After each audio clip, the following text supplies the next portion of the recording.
Kalau udah bikin makanan ini, udahlah dijamin nambah terus. Dan aku rasa tuh nggak ada yang bisa nolak untuk makanan ini ya. Sundaan kayak gini tuh udah paling enak pokoknya. Kita mau bikin sambal pencok kacang panjang yang dimakan itu sama nasi anget, tempe, tahu, asin, kemudian kerupuk. Wah, udah mantep banget. Jadi ini langsung ke cara buatnya aja ya. Pertama dicobek, kita siapin dulu cabai rawit, bawang merah, kencur, terasi, garam, penyedap, gula merah, sama asam jawa. Udah gitu diulek aja sampai semuanya halus. Kurang lebih sampai kayak gini. Kemudian jangan lupa dikoreksi rasa biar pas rasanya. Setelah itu kita tinggal masukin aja kacang panjang yang udah dipotong-potong. Kita ulek kembali semuanya sampai rata.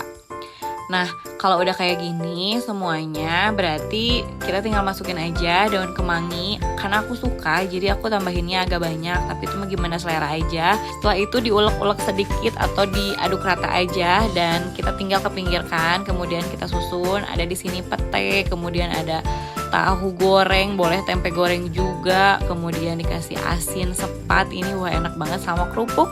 Terus kita makan aja sama nasi anget. Tapi kalau makan kayak gini tuh jangan sering-sering. Kenapa? Karena bisa naikin berat badan kalau kebanyakan.